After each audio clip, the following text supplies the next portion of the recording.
Tundra should have an easier draft to execute. I really do think that. It all depends on mid one and how his Broodmother goes.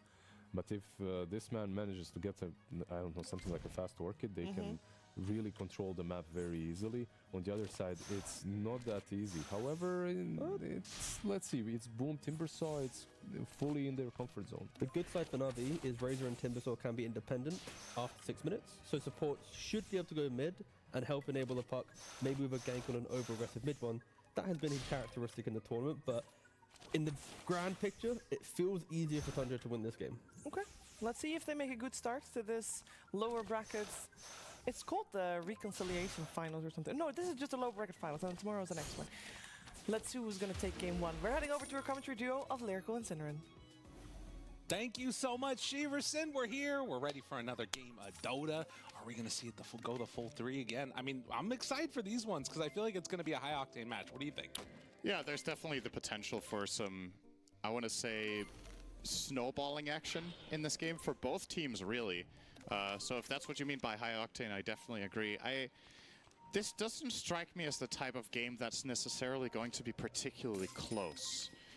Just this individual one, not talking about the series as a whole. I was going to say, damn, who are you blaming? It's because the way... Okay, hang on. Let's just see if people get out of trouble here to start. I think they will. So the reason I feel that way is Tundra last picked a mid-brood. Okay. Which is one thing. That doesn't necessarily make for a one-sided game. It's going to be laning against the puck. But at the same time, Na'Vi last picked a Timbersaw that is going to be laning against Luna Shadow Demon. Or excuse me, not Luna Shadow Demon, Luna Tusk. So willingly picked their Timbersaw into a matchup that's considered one of the better counters in the offlane. They've got 33 on the Sand King, so those are like the massive upsides for Tundra. Now you look at the side of Na'Vi, these heroes are very snowbally by nature. Timbersaw is pretty snowbally, the puck a lot of the time is snowbally, and Razor is the type of carry that takes an advantage from the safe lane and brings it into that mid game. So, do you know what I mean? It's like either Na'Vi do well in lanes and therefore they can transition that into kind of running the game over, or if their games go poorly, I just think, like T pointed out, the types of fights that Na'Vi can set up are really difficult to orchestrate when you're playing from behind. That's fair. I think that that's a decent point. And I'll also say, though, that there is this, like... I hear what you're saying about, like, the laning stage and all that stuff. For me, it's much simpler than that. I see heroes that were good a couple days ago and now aren't being picked as much versus heroes that are getting picked recently and winning a lot. And I feel like Na'Vi have the newer, cooler heroes. It's like all the special toys. And now we're seeing, like, on the side of Tundra, this Luna comes back, you know, Sand King, been looking a little bit hit or miss. I'm not too sure about it. I'm a little bit worried about the Tundra draft, but that's with no analysis done. I think my main concern with Sand King in the offlane is if this hero, we've seen it 1 or 2 games from 33 where things did not go well in lane, and I think the hero as an offlaner has way more pitfalls than as a mid. Shad would be okay. Right on. I still think Sand King is incredibly good. Like, I think this hero is... I was talking about it a couple days ago. I think it's undervalued in this tournament, but Tundra, or excuse me, Falcons are recognizing its value as a mid hero.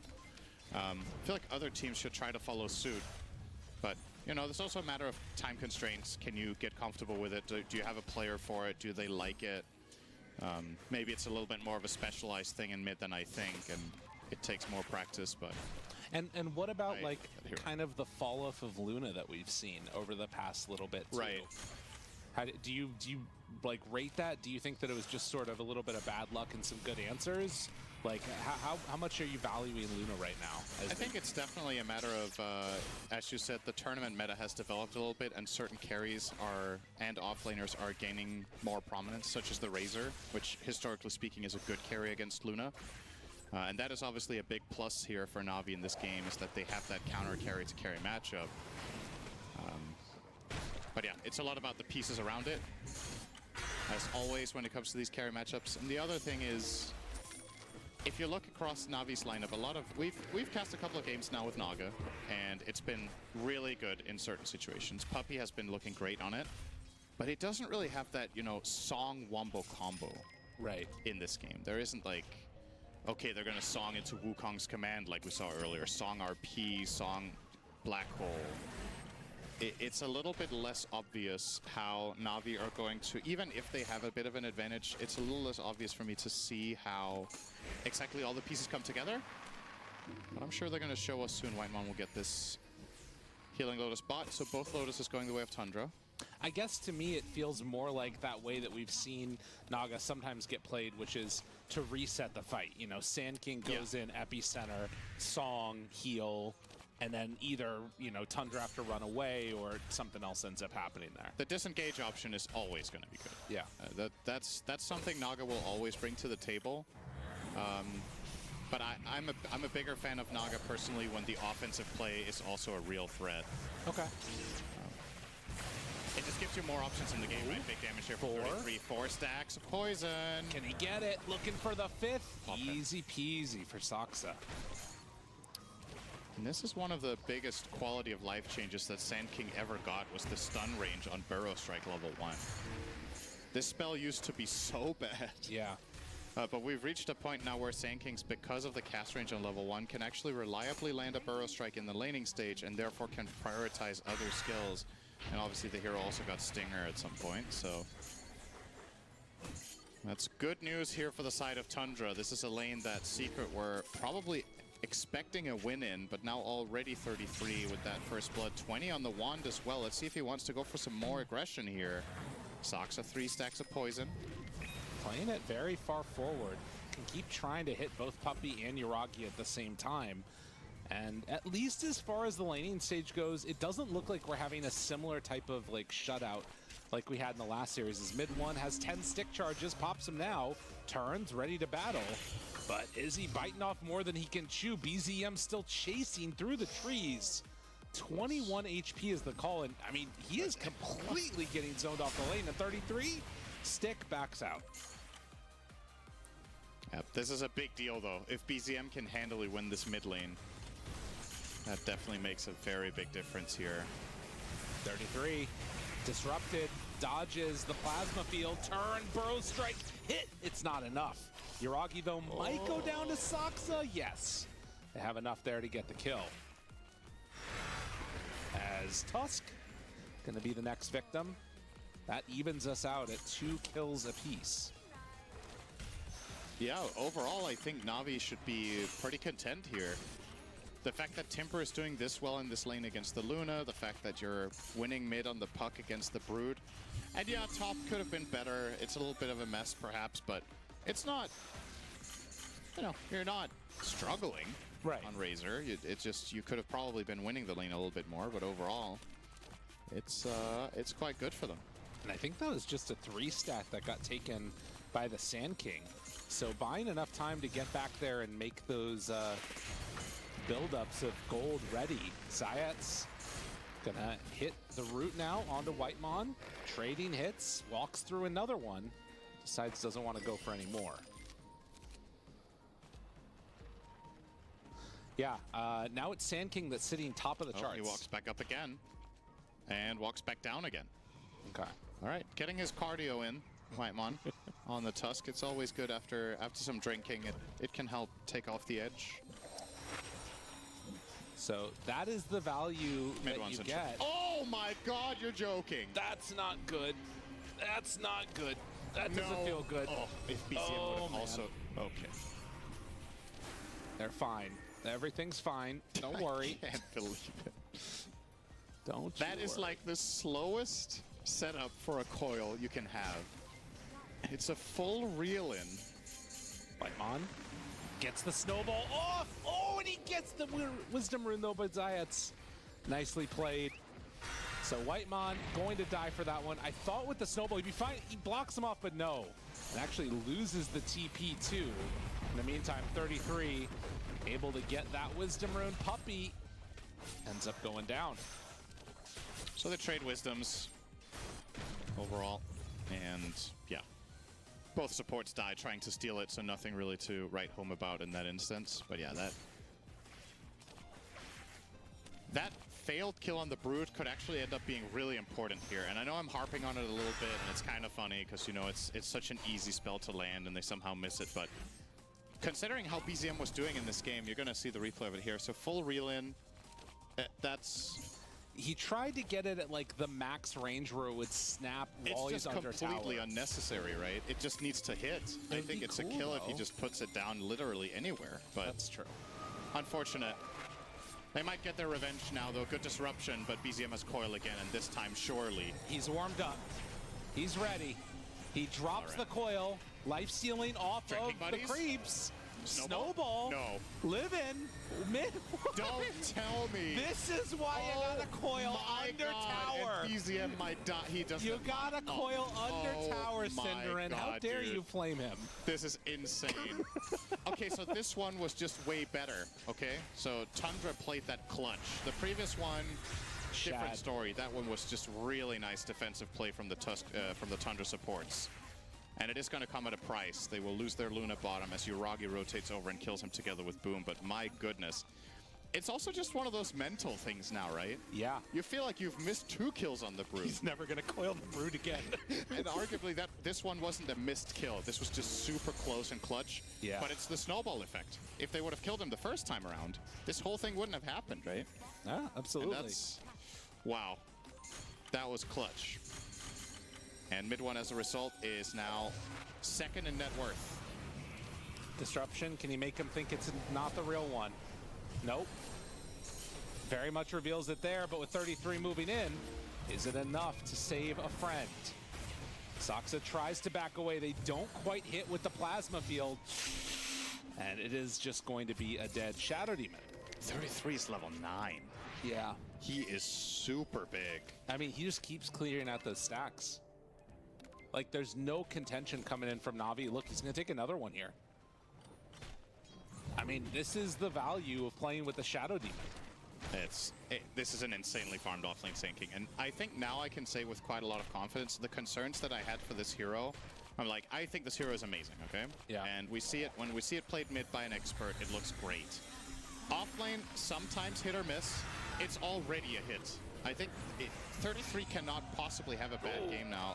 Okay, they're gonna miss that coil on the song, And so Soxa that doesn't matter though. buying a little bit of extra time there. Unless if Boom ends up dying, it does matter. Intercepted and chasing for more now.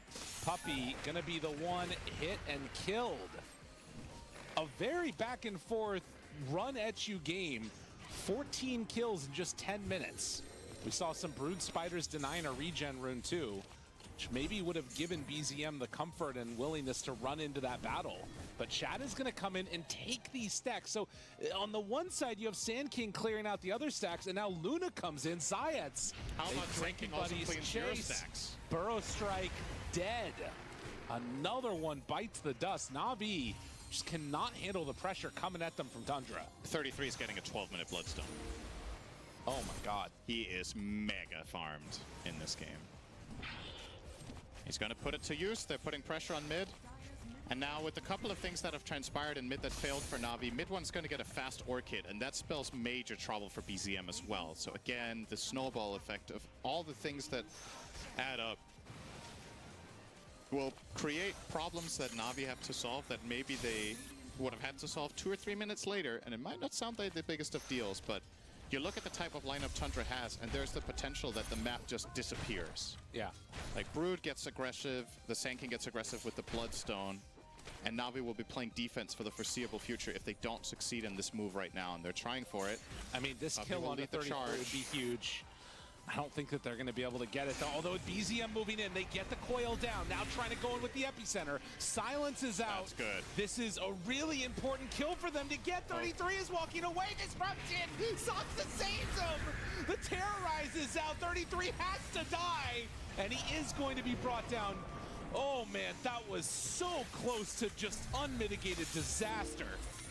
If he did not go down right there, Here comes Spider. they're looking, they're hunting. Puppey's dead. Nope, he has raindrops, okay. It's fine. Puppey living. Shad steps forward. Oof. I mean, I will say this. Na'Vi's execution definitely leaves something to be desired, right? They barely got away with it there with trading the kill on the Sand King. If he has Bloodstone, this is not even close. Yeah. So this play does not exist the next time around, and they were fortunate enough to get away with it here. 33 did a ton of damage despite dying. If you look at the recap, He did 4,000 damage to the enemy team while being the target, and he didn't get to use Epi. So, crazy, crazy fight for him, despite being the victim there. Well, mid one, we remember his puck play the other day, and seeing the puck will immediately rush the Orchid. Maybe try and catch this puck unawares. We'll see what it is indeed that BZM goes for. Yuragi gets found, and easy bring down looking for more. BZM caught for the moment, and there's the Orchid. Yep. No reactions, no way to save, and BZM's life just got a lot harder. The coming 10 minutes of the game for Na'Vi are absolutely terrifying. Shad, Good damage from Boom. this My would be goodness. big. Whitemon trying to save him. Enough. Not gonna happen. Solo kill from Boom. Yeah, I mean, they need something like that. They need somebody to pop off and get a game, because Tundra are likely to just take away more and more of the map with the Brood taking the mid tower. The bottom tower is gone. The top tower not long for this world if he wants to go there on the Brood. So you've got to have somebody to turn to that can actually make the plays happen when the game goes this far south. I mean, Luna is still killable. I feel like the Brood also is, as much as like this Orchid is, you know, dangerous for the puck if you're on top of them. If they bring numbers, I feel like mid one can die. It's mainly just the Sand King that, like, I feel like there's not an answer for this guy. Yeah. And you have nobody that's buying any anti-healing. So 33.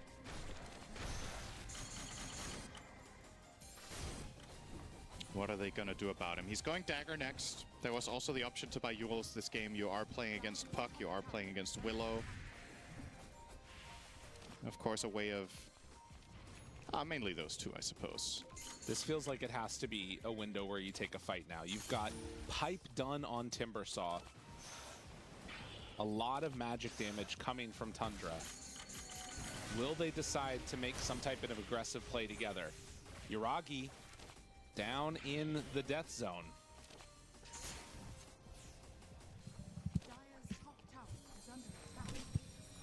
And mid one. They find him, find his spiders. Get a nice little injection of gold there for the Razor, but mid one will back away.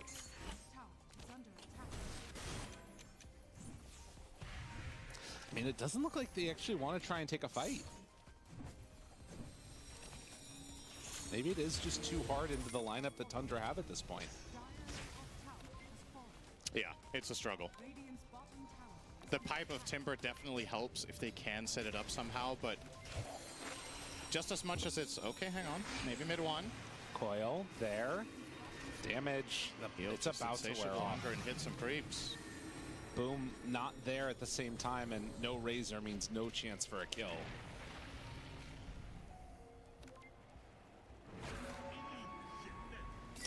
So 6,000 gold lead. The majority of this is the disparity between cores, but also the Shadow Demon is so freaking farmed right Saksa now. is huge. I mean, all the gold he got from the stacks, he's 4, 2, and 6. Yeah. It adds up very, very quickly, and this hero with gold is a monster. He's gonna smoke up here, bring 33 with him. 33's Blink Dagger is now coming, so this is the moment. And here's the thing about it for Na'Vi. You've got the Pipe on Timbersaw, which is nice and damage mitigation and all, but the problem is understanding when the strikes are coming and where, so that you're actually together and can utilize the items correctly. When the enemy team has this much map control, it's difficult. Yeah. And Shad will more than likely just farm up a Storm on the Luna, because the major benefit you have with this for Tundra is that you will be forcing the enemy team around to handle these problems that you generate for them, and that should just lead to a free farming carry. Well, again, scouting with the puppy illusions, mirror image all over the map. But what that also is meaning right now is that Na'Vi do not have access to their triangle. 33 is completely inhabiting this area. They are going for a smoke play now. So Na'Vi hoping to find Shad. There's a good ward. He's going to be walking this direction. Can they blow him up in time? Coil down. Gonna immediately break it, and just they don't feel confident going for it. Understandably so. They might even have to pop Song here if they want to get out cleanly. 33 right on top of Puppey. Finds him with the Burrow Strike, and the silence is out. Dead Naga Siren. I think if they want to make a play attempt to find kills, the Timber has to be in the smoke. Yeah. They don't have enough damage among the other heroes, and you saw that perfectly illustrated there. Now, top, they're going to die. It's very difficult to see the path for Na'Vi here that doesn't involve just bringing enough heroes to the play. You kind of have to have Timber plus Coil and your Razor with BKB in the same move. As Boom... Oh no, the Very Eclipse is dead. down, and yeah. I mean, they get these fighting items and then don't manage to get together to take the fight. It feels very tough at this point for them to pull this back. Tundra is in such a dominant position, just 18 minutes in. And that's a BKB done now on Brood. At the very least, BZM is going to be going for a defensive item, but at the same time, that means he doesn't have damage. Yep. Rough spot. Gotta pick one or the other. I can't say that the Euls is bad, because I feel like it's just flat out necessary here. But as you pointed out, you still have damage problems with this, but alternatively, you enter any sort of fight, you get clicked on by an Orchid or a Sand Stone, and you just disappear. So your teammates, the only save you have is Song of the Siren. I don't think you can always rely on that, so... Yep. It's gonna buy the Euls. He'll complete it in a moment. He has it now. Let's see if Na'Vi want to do anything with it. Oh, they are gonna smoke up right underneath this ward, it looks like. BZM pops the haster and they start going together. Oh, maybe they're not. Okay, never mind. Deciding they don't want to take that fight. Just gonna try and farm, it looks like.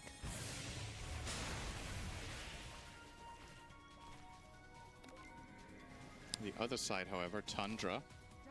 Oh. Chad throws out a Lucent Beam and then they back away. 20-minute mark up. And Na'Vi now are going to go for some type of a They're play. chasing 33. This could backfire quite quickly.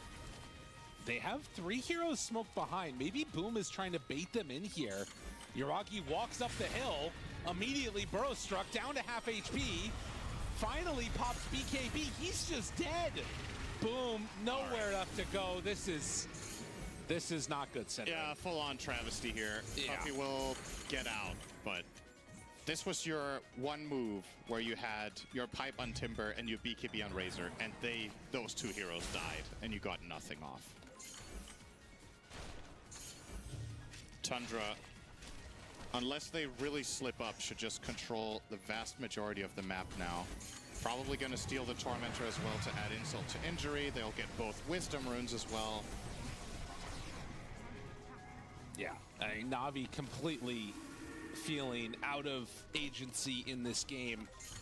And you think back to what happened in this game, right?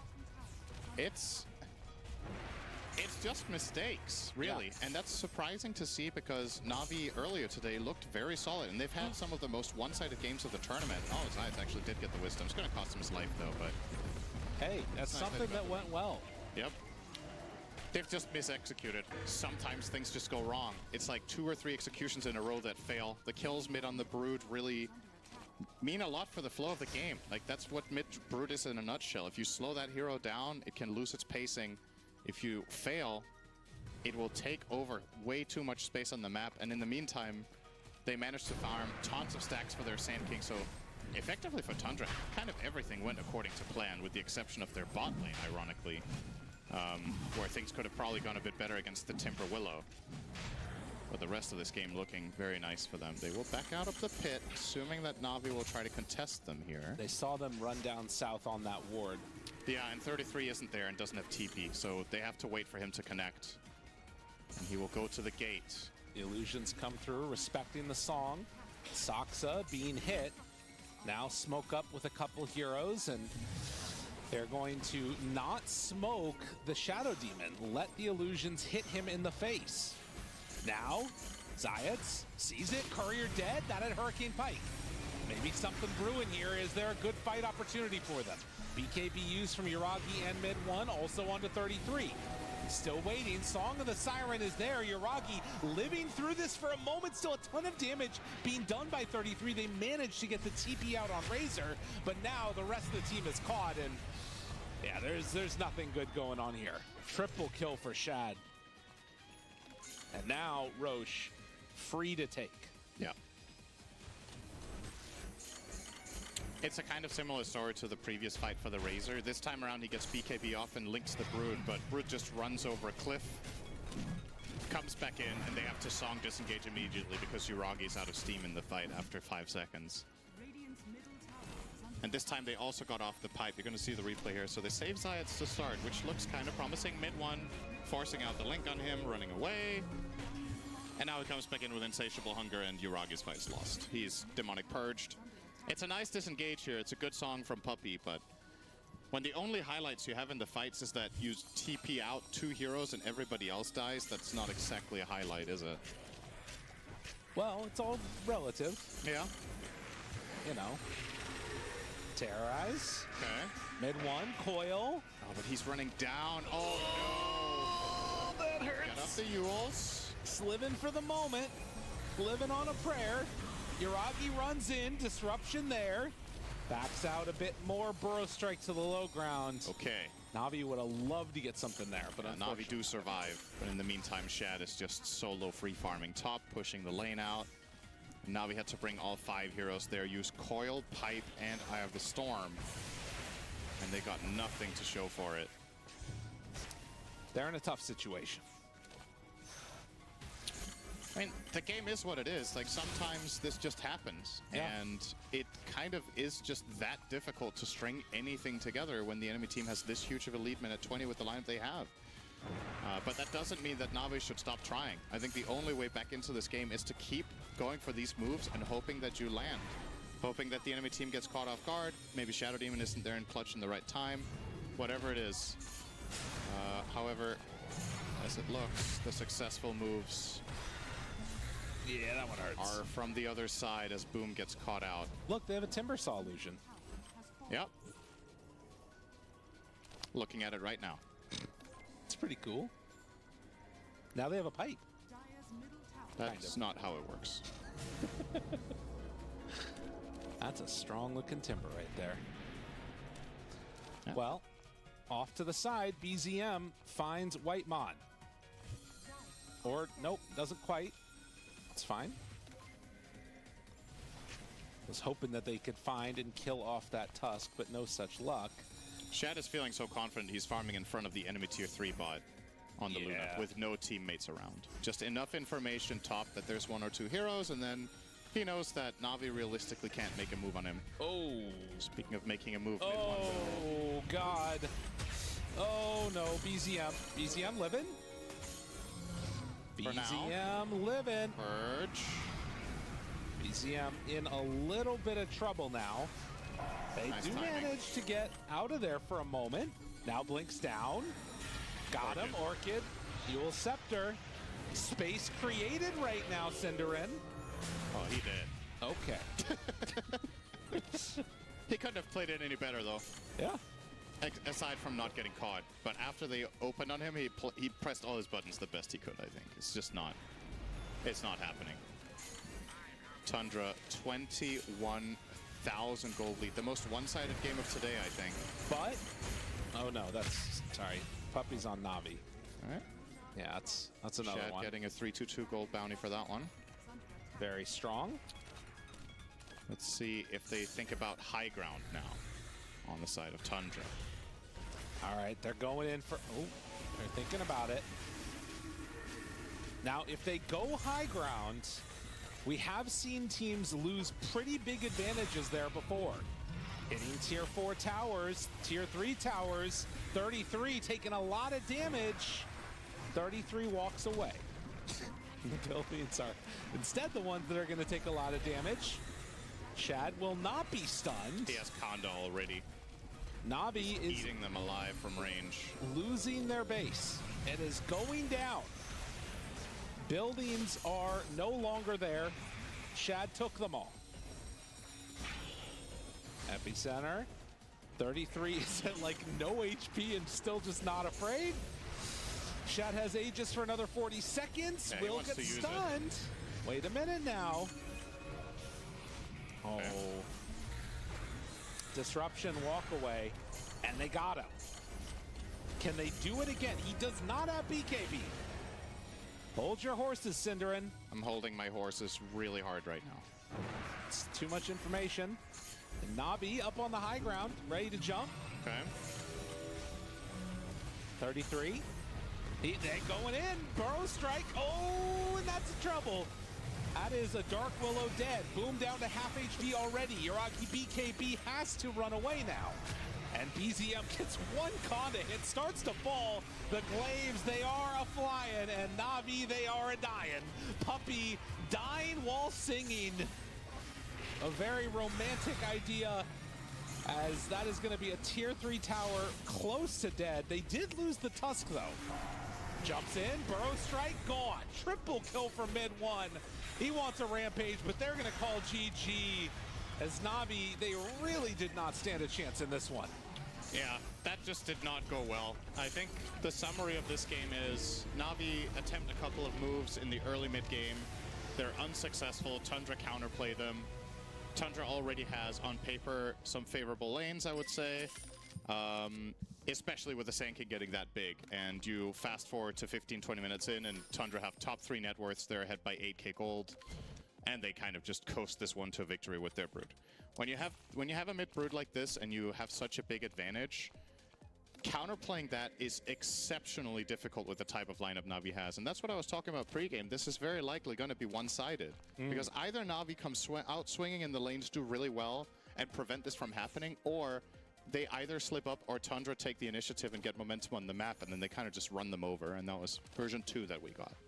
Oh, Moon left hanging there for a second, but comes in the clutch. They put together a draft built around being very quick, moving around the map, and they're able to come in with the victory. We'll see if they can do it again in game number 2. As water is delivered, we're going to head back to the panel.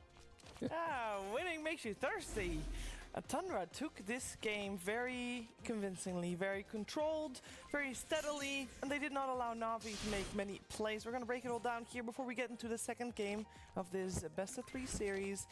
Lizard, this was a slow burner. Well, sort of. The game wasn't really that long for it. Sure. But yeah, it was a fast, slow burner. Yeah. Yeah, like some of these lanes that I expected to go much better for Tundra didn't go that well, and some of them went even better than I expected. First and foremost, I feel like Brood has always been this gold piñata. Like, she gets a lot of farm, and then you go in with a couple of heroes and you swoop that gold in. Navi never managed to do that. Instead, they had a pretty big boom Timbersaw, which was kind of nice, but this game, for me, was all about the Brood. Like, if you, from this mid lane, manage to get a good, if mid one that is, not Yoshiru, he manages to get a good Orchid timing, like he can rotate on the enemy side of the map and no one is safe. Like you can kill the Puck, you can kill the Timber. It literally, this one singular item opens up the game for them, and it came pretty damn quickly. On top of that, you have Luna who farms really well bot lane, Sand King top, he has a lot of stacks made because of the Shadow Demon.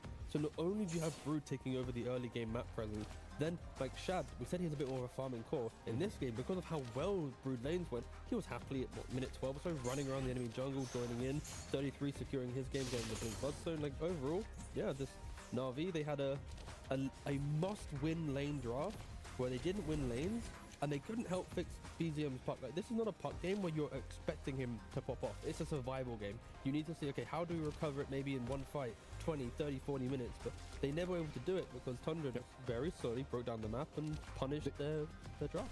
They managed to get in a couple of these bans that were aimed at protecting Puck, but both of us, we kind of saw the Brood eventually coming, and yeah, they did pick it for mid one, albeit not for 33, but it was still really good.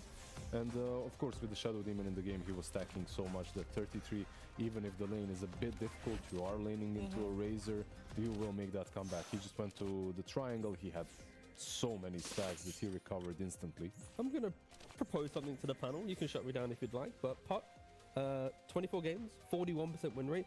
Do you think that now we have Huskar, we have Broodmother, Too many options, Sniper, we have so many options, Monkey King, so many counters to the mid puck.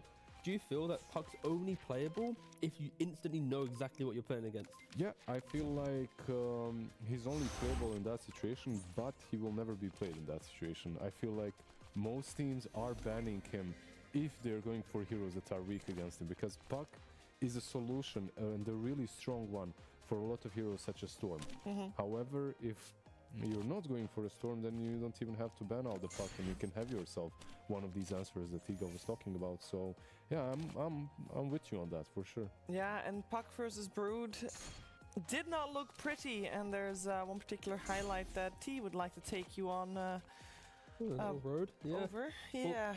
the key issue and why I raised the question to Liz and yourself about Puck being maybe a little bit overvalued is because the build is always going to be you want Witchblade, a little bit of damage, a little bit of armor, then you want Blink Dagger. So the economy that you invest from laning phase, the first, I'd say 18 to 90 minutes of the game is always going to be aggressive with catch. You never buy defensive. After that, then you need a Blink Dagger. And why Brood? Here, look, you have an Orchid. So now BZM, he needs to go for Witchblade to be the hero that he is. You need Blink to be a hero. Oh wait, now I need a Yules. And after Yules, you're now skipping out on Parasma. You're skipping out maybe on like a BKB. It pains me, but I don't think Puck should really be picked this much. I think Liquid showed why Puck is strong because they had strong offlane, strong safe lane. You break them up. Even if you counterpick the Puck, there's going to be a 15-minute timing where the Witchblade of Puck will come to life because of everyone else. But the way Na'Vi drafted, it doesn't really fix the 15-minute timing of Puck. And you're getting counterplayed like this, where it's such a free game for mid one. All you have to do is buy Orchid, play aggressive, press it on Puck, win game. So this game was just straight up a draft win then, the way we were describing it. Was there nothing like after the draft was going the way it went?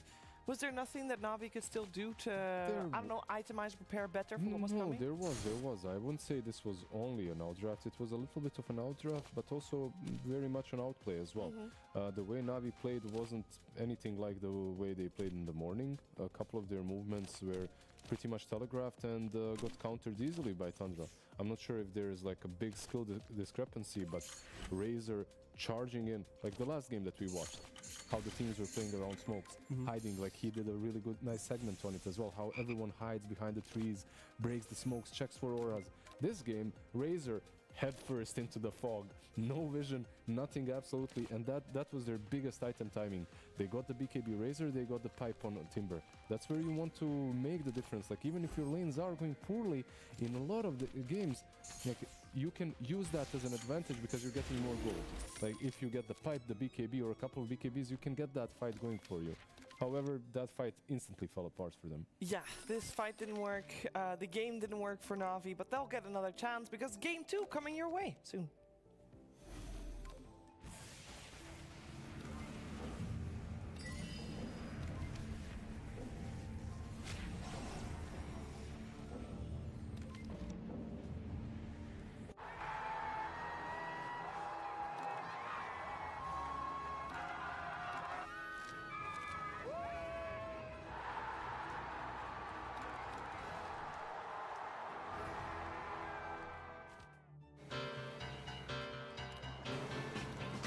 Ready for action, nip it in the bud, we never relaxing. Outcast is everlasting. But I know y'all wanted that 808. Can you feel that BASS Under my feet, I feel the sky tumbling down. I feel the earth when there's Love the way you move. Introducing the all-new, reimagined Nissan Kicks. Quick, where are your keys? Is the front door locked? Did you leave the stove on? Not sure? Then try Neuromag from Life Extension. It's formulated with a special form of magnesium, well studied for brain health. So boost your brain game. Try Neuromag today. Hatch, hatch, Hatchimals alive. Mystery hatch, who's inside? Experience the magic that happens when you hatch it. There are so many ways to play with your Hatchimals Alive. Hatchimals Alive Mystery Hatch. Each sold separately. Who will you hatch? Taking care of business is hard when you're busy taking care of your network. So simplify connectivity and unlock what's next with Connected Workplace, our fully managed business internet solution on an unmatched 5G network. Scale across all your locations with a customizable solution and 24/7 support. Now you can go from maintaining your network to innovating with it. This is connectivity made easy. This is Connected Workplace from T-Mobile for Business.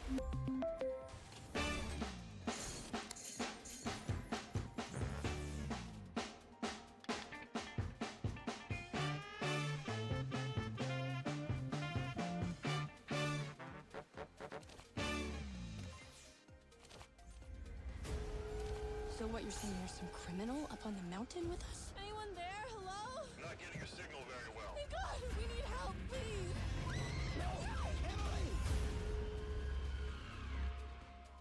Hey, do you guys ever wonder why we wear these foam pieces of cheese on our heads? No. So you don't think it's to get people to crave cheesy pizza during football games? I think I'd know if I were being used to promote Cheesy pizza! Buy one, get one, only on Uber Eats. Now, how do you know if you know how to do whatever it is to be done by you? It's what is it that has to be done as a puzzle and song. Ain't no secret in staying in your craft. You just gotta want it, baby. Eating almonds can help you recover from exercise. Fellas, get after it. So eat your almonds. Own your craft.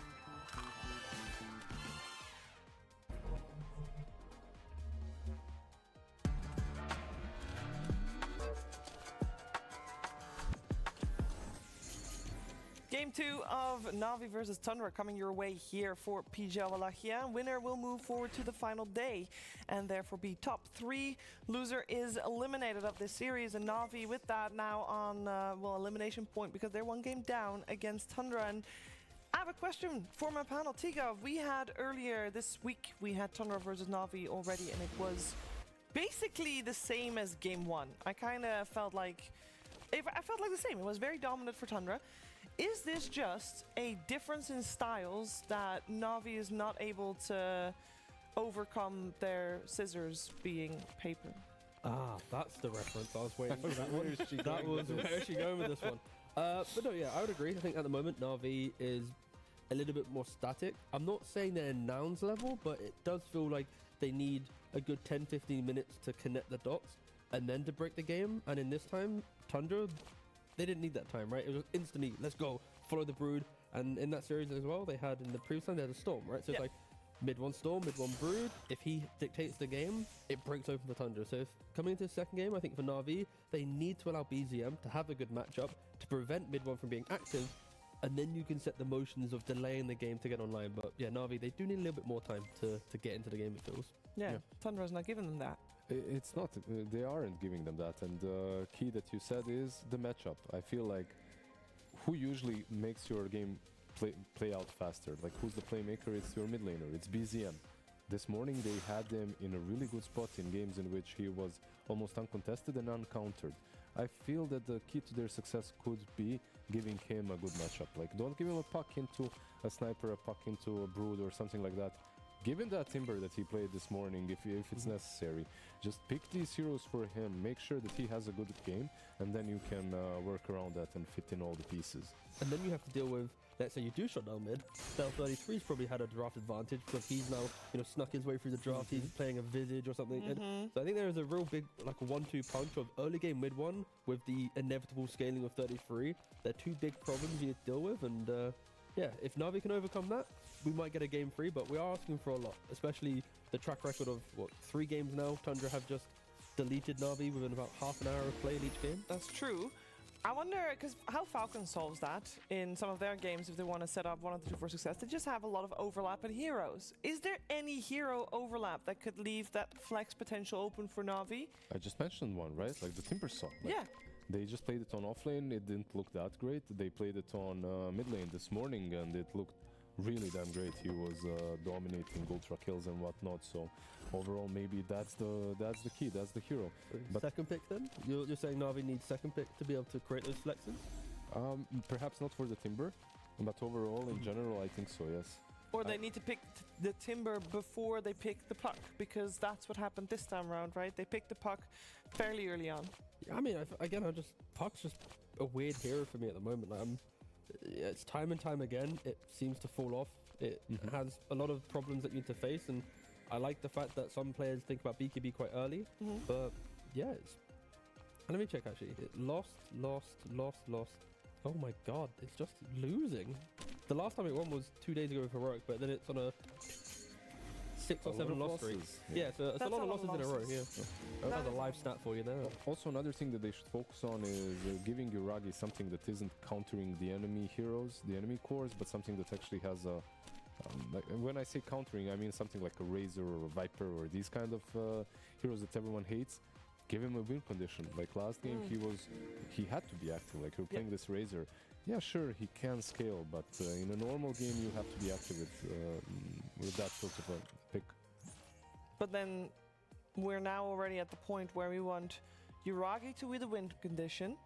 Yes. We want Na'Vi to set their mid laner up for success. And I feel like in a game you are lucky if you have one of the two. No, especially in a game where you are, just like this one, first pick, which by the way, Tundra prioritized second pick. Hence why it boils down to BZM having a mid hero that doesn't create a free draft opportunity, right? Like if you pick Invoker, okay, I go Brood. If you pick Puck, I list 4 heroes. Like there's certain mid heroes that enable Tundra to feel very comfortable in the draft. And yeah, I wasn't opposed to the logic of Navi's previous one. It's when they conclude the phase, they could go for an off lane and make a statement, get the Enigma, get something, but they opted for the mid lane and it kind of hurt them, right? So this time, I don't think there's crazy changes required. Just respect the fact that Tundra, if they see an opportunity, they are going to lock in that statement hero that will, unravel your lineup, be it from 33, be it from mid lane. The way I always saw it as well is win one lane goes even and you lose one lane, or it goes kind of even, and you can play off of that. Last game, however, they did set that up, but they set it up in a way that they're kind of winning the safe lane. I'm not sure how they even won the offlane. That was crazy, but he had enough farm on the Timber. I don't think that he should have, but your mid lane didn't go great. And then everything falls apart because the center focal point that's supposed to be jumping in first can't really do anything because of one single item. It isn't even the hero, by the way. Broodmother is danger, of course, but it was just the Orchid. That was the biggest issue, and insta-pick Storm. Yeah, and this is a situation where the only difference from previous draft in terms of bans is they ban indeed the Puck instead of the Beastmaster. Is this a situation where we feel that this Storm can do what we said we wanted it to do? Because they also will have 2 bans. If it doesn't get countered right now, they'll have 2 bans to protect the Storm, leaving 3 bans to have protected the Storm. Is that enough? What did we say in the last, during the closing statement of the last draft, of the last game that is? Ban the Puck if you want to pick the Storm. If you don't, just don't touch it. And yeah, they go for the Storm. Yeah, I mean, we've seen Storm be very aggressive. I think some of the weaknesses of Storm have been fixed by people going for the Shard at 15. When we entertain like the lack of damage, then you go Shard, you have Overload, you just amp everything up. So I'm not opposed to it. It can be potentially greedy, in which you also need to farm. So I think one core and the support duo needs to be a little bit aggressive to give the Storm life. You happy with the trade as well, Storm for Beast? I mean, you're never happy when you're giving 33 one of his signatures. Yeah. That's the problem, right? Like when you open up, it's really difficult to draft against Tundra. So far, we have seen a couple of teams do it very nicely, but teams that are comfortable playing into Visage. I don't mind it if they respect invading the jungle, right? Like Storm with an active rune, minute 6, minute 8, you can poke your head in to see what's happening in the ancient area. If you have like a Gyrocopter carry from Na'Vi, a Tusk support, like you have the foundation of strong anti-beast lane plus stacked invasion, then it's fine, right? You have your Storm that you want to see in the game, you've banned Puck, you have a way to contest the Beastmaster. Like if you pick a safe lane that cannot stop Beast from farming jungle and Storm can't take the ancients, like then there's an issue, right? You know the Beastmaster's there, so I'm hoping Na'Vi just respect the stacks, build a lineup that can contest them, and then I'll be fine. Oh, let's see. Last time at least I saw Storm, it was paired with Keeper of the Light, and it was Saksa playing it, right? Like it was that crazy game. And that was actually a loss. So I still don't mind the combination. We're probably not going to see it from Na'Vi. I don't find Zaz to be a Coddle spammer at all, but was fun. The bans that we are seeing though, they're completely like Beast, Bounty Hunter, Saksa, Shadow Fiend. Shad, and Just that's get rid it. of them, yeah. Exactly. Just get rid of the full comfort zone. The emerging hero so far of the day, at least of the first half of the day, has been Crystal Maiden, which is considered to be good against Beastmaster. Or did Not- you just yeah, and not- good with the Sorry, Storm was- Spirit, or did you guys already mention her? We have didn't- not. we I was just annoyed that Gyro got banned. I was like, God Oh. damn it, Tundra, let Navi get a hero. But yes, Crystal Maiden is a rising hero. Yeah, isn't bad at all. Shadow Demon is still left in the pool, by Oh the yeah, way. true. And for Navi, one thing that they really struggled with last game was the Orchid. Why? Because they couldn't reset the fight. Like, yeah, sure, Song, but that's not fast enough. Shadow Demon allows you to do that. So it kind of brings you this save that a hero such as Storm sometimes need. I wouldn't mind seeing it. Alchemist as well. Like, we have seen it a couple of times. Actually, the draft that Tundra had, they had exactly these two cores. And they go with the Coral as They well. do go for it. I like it. They're cooking. Again, we've already mentioned how Coddle enables Storm Spirit. It also sets up Navi to potentially close the phase with an Underlord as well. It's a hero that Boom's leaned on a couple times, and try ending a game into Acid Spray, Illuminate, and Firestorm, right? It is so hard to deal with. So I would be opposed for Navi to do that. Sure, your big lockdown will be, dwindling a little bit, but overall, it is forcing Tundra to It's playable. to It's definitely playable. to It's a second different guess style how they as want to well, do it. yeah. Because if Tundra go for a lot of skirmish and pick off with limited high ground, they know in the back of their minds that they might have to push up to the tier 3s and just hold Navi there whilst they continue farming. It's kind of Navi's way of respecting Tundra's early game as well, right? It's like, we know that you might break our map, so we're already going to set the foundation of just buy time and... Yeah, but if you look at it that way, you're setting yourself up for a bad time. But you can also look at it as in, we're going to play this game very actively. Sure, We no, have a core that 100%, comes yeah. online very fast. The recall as well with Storm Spirit, which is the fastest right now, it's really damn strong. So you can invade those stacks even very early on with just the Coral being there. It doesn't even have to be the Storm. He can be off somewhere in his own jungle farming the stacks and then gets recalled. Okay, so normally in this By the position, then, Coddle. Puppy utilizes his pick to break the lane, right? Like if you're playing on Kotl to help Storm farm, you want Owl to hit Radiance, then the Puppy hero, you know your lane. It's against Tusk, Beastmaster most likely, or SD Beastmaster, right? Either way, like, what's the Puppy hero to bring life? Ench is gone. There is Chan still left in the pool, but I'm not as big of a fan. Chan and Coral as two supports. One thing that you can notice immediately, no stuns. Yeah. And on the other side of Tundra, I mean, the Shadow Demon Tusk combination that we've seen so many times, it already has so many saves as well. I feel like you need some extra oomph coming out from that final support of Navi. And this is scary as well. Like, Storm Spirit likes to play up against heroes when you can put your Remnant into them, even with the Remnant slide facet or static slide. Monkey King plays well into the laning phase of Storm Spirit. Need to be careful now. That matchup slightly leaning mid one, just for the first phase. And they still go for the Underlord, like I mentioned earlier. It really feels like a draft of quick map play that can very also quickly turn into, we're going to defend forever. You mentioned the Monkey King on that mid lane. Does Shad play it at all? I think he entertains it sometimes. I'm looking at this Underlord as a pick where you kind of know that Monkey is mid, but that might not be the case. And if you put it on the safe lane, pick something different. I'd like it mid, just to enable the big scaling cores that we've seen rise up a little bit of Valahia, where we have like Medusa TA, Monkey King mid with insert any carry, right? And this is also Sure, shaping but up to be... You saw Parker and what he can do with the Monkey, and this is... I mean, there is a lot of burst coming from Coral and Underlord, but I still feel like that's a lane in which he should be thriving in.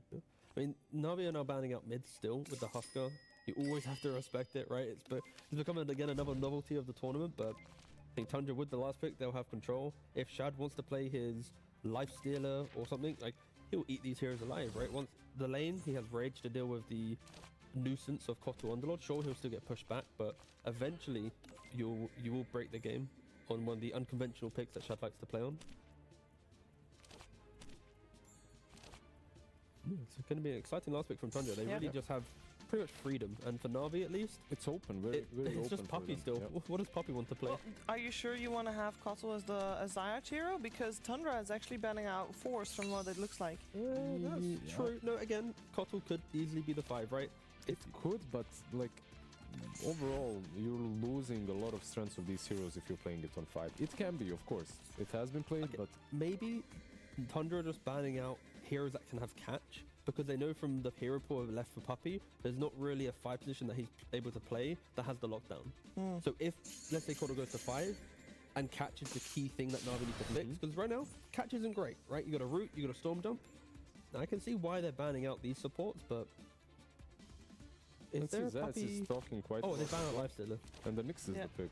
Next Okay. Assassin coming out. And we do know from the games we've seen Na'Vi play that Puppy is playing pretty greedily, Oh. so potentially on the Keeper of the Light's fine. So He's they been go for greedy Nyx for Assassin years, 4. Shiva. Yeah, Oh yeah, but like, No, I know.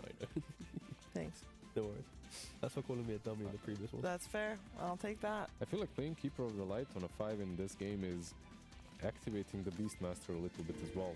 Because Alchemist plus something different, a little bit stronger, could do very nicely in that lane.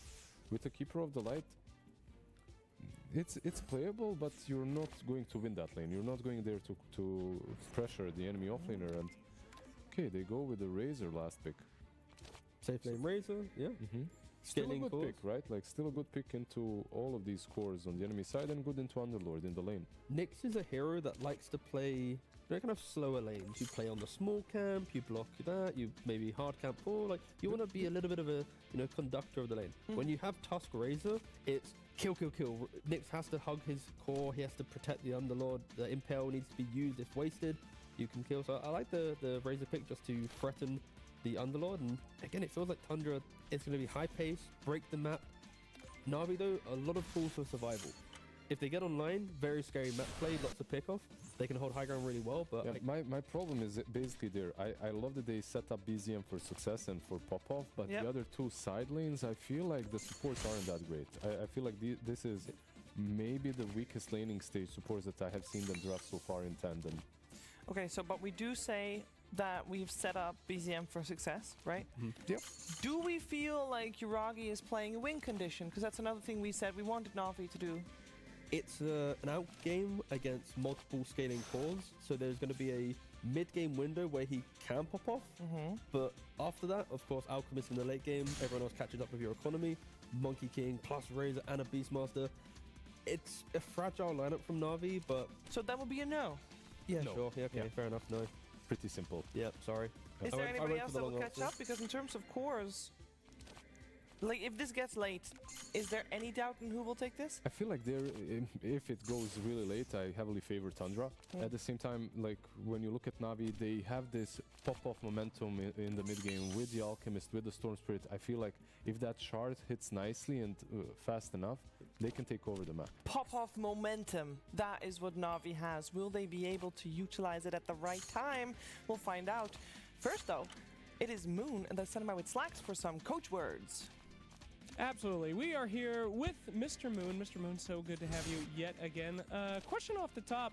I've noticed that Shad is actually using gates for the first time to rotate. Who talked about that? Who taught him this, how to move around the map? He's just a Giga Shad. Okay. All right. No further words on this? No, he just let me just put it this way. Shad is very receptive and low ego and eager to learn individual. Very nice to be able to work with someone so professional like that. That is very professional from you as well. Things have certainly changed. Na'Vi went ahead and grabbed that Coddle. Do you believe that this is like a deny pick for you guys, you know, trying to steal your thunder a little bit, or you think they got something up their sleeve with that? It's called a Storm, so basically they're trying to do the recall facet to give Storm a little bit of mana. But they Puppy realized that BZM is the only guy in the team that's going to carry this game. So they're just giving all in for Bizm. Like, he's rank 5, he's a go-to mid laner. I don't blame him. It's a good strategy. Yeah. Do you think it'll work, though? Are you prepared for this? You guys have been focusing as well. You did let that Nyx Assassin go through, which is pretty scary, I have to say. They are quite good at Nyx. Yeah, we talked about it. We knew that they kind of Nyx, but I feel like they're going to have Nyx Underlord off lane. Like, giving Giga Shad free farm, I don't know about that one. Absolutely. Well, very confident stuff as always, Moon. Thank you so much for your time. We're going to head straight in the game and see if these Giga Chads can pull it off. Giga Chads, Giga Shad, it's all coming together. Mr. Moon, your team's in some trouble, or are they? Because that's Tundra that's actually killing Zayats, and no, they're not. Nobody's in trouble. That's fine. We're all good people good. here. We start off with everybody flexing, but nobody's really got it. Everybody flexing, but no actual substance to that. It's like people that are working out just for show. Lizard doesn't know anything about that. That guy is strong. He has stuff to show, I'm sure. Wow. So let's have a little talk about these lanes. The panel was talking about this, the Underlord lane. I feel like together with Nyx, this lane sounds really weak. And I honestly am a little bit concerned with Na'Vi if we've reached a point now where they've been a little bit figured out with their hero pools, like if they're running out of ideas. Because Nyx Underlord against Razor Tusk, I think Razor Tusk will crush this lane, but we'll see. Maybe it's more closer than I expect. The Storm versus Monkey King mid is kind of a classic. I think this is likely going to be pretty even. And then in the bottom lane, we have Shadow Demon Beastmaster against Caudal Elk. Also a little bit of an oddball there, so I'm a little bit concerned based on what we saw in the previous game. Can Tundra just, again, kind of run away with the laning stage and make this a pretty one-sided affair? We'll see if Na'Vi can find the moves, but I am a little bit worried, and I do think what Moonmeander said in the interview rings true. The Storm needs to come up big here. So BZM, the man to watch if you're cheering for Na'Vi. If they're going to be able to pull that stuff together, that's the important thing to watch for. And also, I mean, I will say that, like, you know, you've got a stun and you can throw out the pit. This part of the combination of Nyx Underlord is good. And apparently some talentedness coming in. Look at Zayats down there. He's like nodding his head, getting in with it. Yeah, he's excited. Whitemon just watched Shad die. He didn't cast a spell. Well, he's a stand-in, so. I mean, I'm not sure if he could have saved him. He's chosen to go for tag team instead of the drinking buddies, so he couldn't come in for that move speed boost. But, well, they're going to return it straight back the other way here. Zayats. Big damage out. Zayats going to hit, and Zayats going to fall. I mean, this is still already good news for Na'Vi that they managed to get first blood up here. Oh, yeah. That was unexpected, and the Nyx getting that little bit of influx of gold could be very useful. Weren't able to quite get the kill there, but did get the 5 stacks and some good damage onto the Alchemist. Yeah. Does he have any regen coming out? He does. He has a salve on the way, and it's going to be a while. 33. Already getting level 3, and that's level 2 in the Hawk and the Boar. Elk Caudal, not exactly a strong offensive lane, so potentially Beastmaster as well as Shadow Demon can really get work done here. Puppey is still Blinding Light, so he doesn't have Chakra until level 3, which he's about to get. I'm assuming he'll skill Chakra here to keep himself sustained, but yeah, Blinding Light is a great tool against the Beast to try to keep your Elk safe. Still hasn't skilled. Okay, there we go. Yeah, we'll go for it eventually.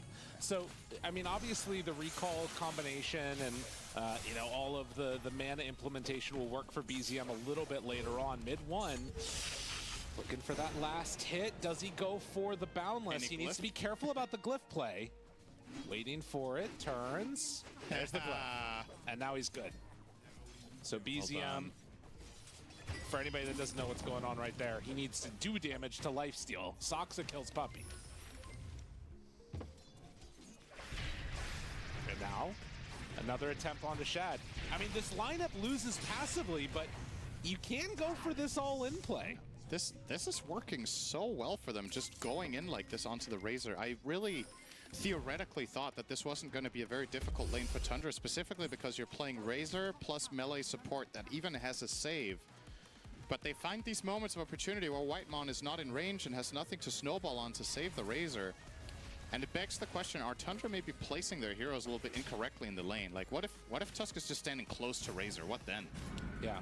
Like, without getting stunned, if he's just nearby so he can snowball him, I feel like it might not be that difficult. Yuragi actually in trouble here. They're chasing in down the river. want to keep this going. He's just in a really sad spot right now. Yuragi, no help nearby. Saksa is starting to die to the Coddle, but hides off in the trees, and Puppey manages to bring him down. I mean, in terms of that top lane, there is obviously like the problem of not being able to snowball while rooted, but we're seeing like 2 rounds of roots onto Shad. So like there would have been an opportunity there for them to get a snowball off. So yeah, I am with you. It's a little bit of a funky one. I mean, the other way of looking at it is if this is a genuine concern, you can just skill drinking buddies instead of tag team, and then you can kind of connect with him and give him move speed, right? Yeah, so for sure. There's different ways of preventing this from happening. But despite that, despite it going wrong and Na'Vi having 2 kills, Tundra are still ahead on net worth in this lane. Yeah. So, or I guess it's tied because Nyx has a bit more than the Tusk. Yeah, I mean, how much of a concern is that if Nyx starts to get a decent amount of net worth here? 33 going to get hit by the stun. They jump in with BZM and trying to get some galvanized stacks. It's already beginning. Yep. This is the guy you want to activate, and he gets active, BZM. Moving in.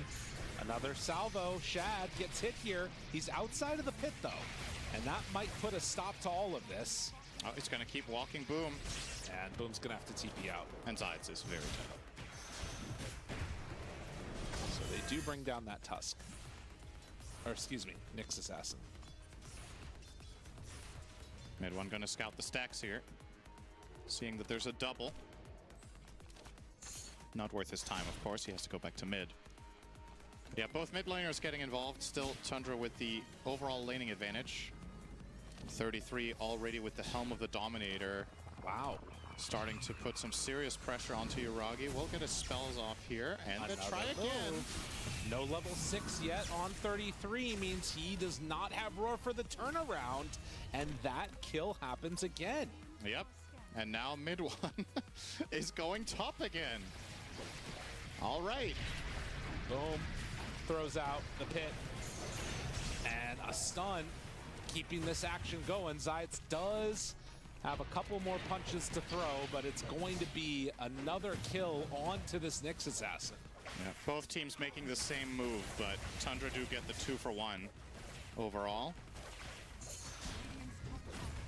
Now, Sox has made some serious stacks here, and Puppey gets eyes on them. We'll see if Na'Vi are interested in trying to steal something here with the Storm. By the way, Storm chose the Shock Collar instead of the Static Slide. Oh, interesting. We almost exclusively see Storms take. So the Shock Collar applies a debuff when you Vortex someone, so that when they attack, they take an overload charge themselves. Really interesting. I mean, extra damage with maxed out overload is pretty cool. Mid one.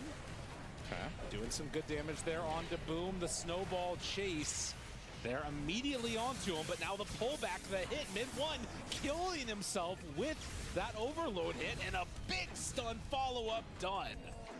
Oh, Na'Vi, they are starting to cook. That just did not work. I can understand why he was tempted to go for that aggressive snowball, but Na'Vi were very ready for that, and they get a big reward. 3 kills their way, more galvanized stacks. They're starting to ramp up. BZM's game in terms of CS, not the hottest with the 35, but 3 kills will help. Take a look at this again. Oh, no we won't, because they're recalling. 33 fighting Storm for the 7th time in a row. Zip, zap, zoop. He still has that overload on him. Pulls in another right as the roar was coming out. 33 will go for the roar. Is it enough damage? Yes! They take down BZM. Zayt, I mean, all of these procs, because of his rugged ability, is keeping 33 alive. He's gonna plant another still tree? barely surviving through this, but eventually they managed to bring him down. Bro, this is so awkward. Puppey has just brought the entire family down to bottom together with the gate.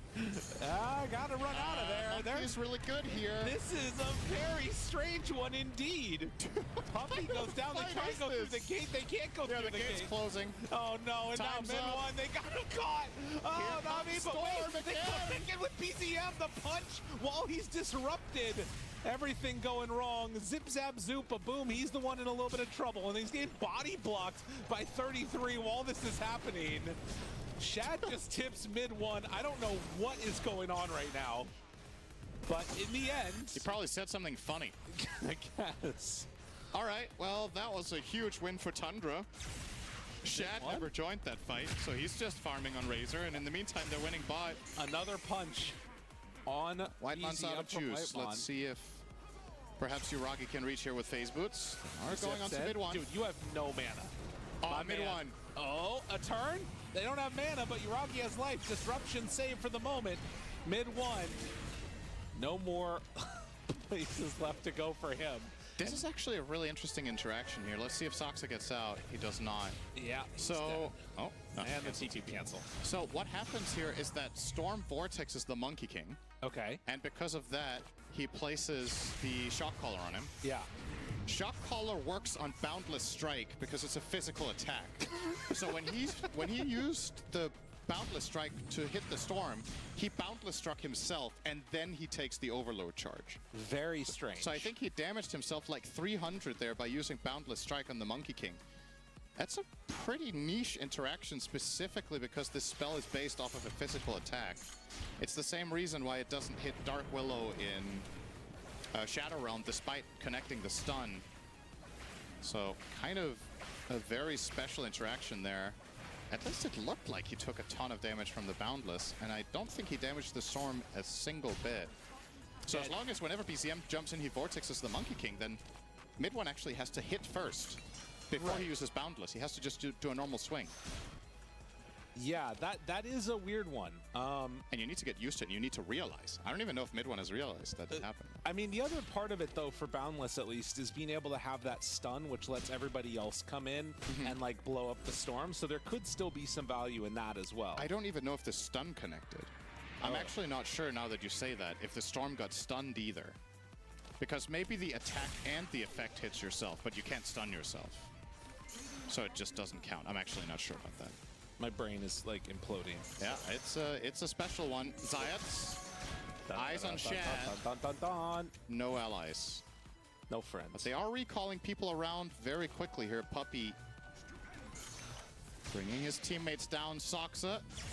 Already broken, which means no Overlord, but it doesn't matter. Because Soxa is dead. I just always want to keep an eye on those Galvanized stacks. It's 8 right now for BZM. Zayats looking in the triangle for some action, but there is nobody there. Monkey King now starts making the move in here, mid one. Okay. Working on the Orchid. Not going to be the fastest one. And that's good news for the Storm of BZM. He has time to realize the build of the Monkey and start planning accordingly. It's going to take the Overload damage talent, pretty standard. Nice too with the collar facet. Exactly, but it does not look like BZM is going to do the early shard that we've seen a lot of Storms do this tournament. Okay. He's going to go... He's currently queued up Kaya Sanj to get that status assist in case he does get caught by the stuns and to get that bit tankier. Oh, did I say status assist? It doesn't give that anymore, does it? Well, that's fine. No, it's only Sanj and Yasha now. Yeah. You caught yourself though, so you're good. Yeah, quick fix. That begs the question: how good is? I mean, the mana regen amp and the mana cost reduction is still amazing, right? So, it's but like at the same better time, you're playing with Coddle, so do you really need it? I don't know. Maybe. I think BKB is better here, actually, specifically because you're with Coddle, and only because of that. Otherwise, I don't think so. But Puppey can keep porting you around with the recall and give you double chakra, so you will have so much mana to work with that maybe you just need to be able to constantly fight. Dire scanning, pops the dust, sees Zayats is there. Yep. Will they get the purge? They will, and Sox is going to hold onto the disruption to not give Zayats a TP out. And it was a cute try to steal that wisdom, but not going to happen. Here comes Ball. Have the spike carapace, but yeah, an easy bring down there. So 12 to 12, and the Wisdom Rune being held for the moment for whoever wants to go back and get it. And 33, I mean, it's probably a good call to get it. Level 10 right now. On 33 is still ahead of the Alcon Gold, by the way. Yeah. We're 14 and a half minutes in. So this Beastmaster is very big, and as no usual. Axes. Huh? No axe build on 33. Oh, no axes, yeah.